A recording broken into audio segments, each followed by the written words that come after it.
Amazon के घने जंगलों में अनगिनत रहस्य छिपे हुए हैं। यहाँ कई लोग गए, लेकिन कुछ ही लौटकर आए। ये कहानी एक वैज्ञानिक दल की है, जो इस जंगल में शोध करने गया था, लेकिन उन्हें वहाँ ऐसा कुछ मिला, जिसे देखकर उनकी रूह कांप गई। साल 2018, एक टीम जिसमें 5 वैज्ञानिक और 2 गाइड शामिल थे, अमेज़न जंगल के एक गहरे हिस्से में गए। उनकी योजना थी कि वे वहाँ की अनोखी वनस्पतियों और जानवरों का अध्ययन करें। लेकिन स्थानीय आदिवासियों ने उन्हें चेतावनी दी, उस इलाके में मत जाओ। वहाँ एक अदृश्य शिकारी रहता है, जो भी जाता है, कभी वापस नहीं आता।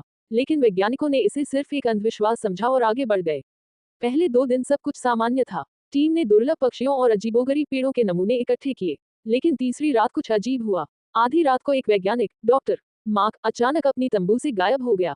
जब बाकी लोग उसे ढूंढने निकले, तो उन्होंने देखा कि उसके जूते और कुछ खून के निशान पास की झील तक जा रहे थे, लेकिन वहां कोई भी नहीं था। डॉक्टर मार्क की तलाश के दौरान टीम को अजीब अजीब आवाजें सुनाई देने लगी, जैसे कोई उनके आसपास चल रहा हो, लेकिन जब वे देखते तो वहां कोई नहीं होता। अगली रात उनका दूसरा साथी, लूसी, भी गायब हो गई। इस बार तंबू में सिर्फ उसकी टूटी हुई घड़ी और मिट्टी में खरोंचों के निशान मिले। अब टीम डर गई थी। उन्होंने वापस लौटने का फैसला किया, लेकिन जैसे ही वे जंगल से बाहर निकलने लगे, उन्हें ऐसा महसूस हुआ जैसे कोई छाया उनके पीछे पीछे चल रही हो।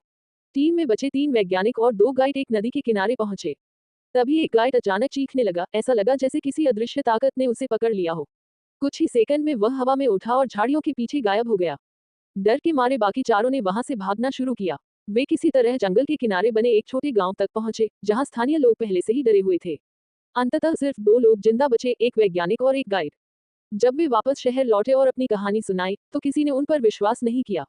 लेकिन जो लोग अमेज़न के उस हिस्से में गए हैं, वे कहते हैं कि आज भी वहां रात में अजीब अजीब आवाजें आती हैं।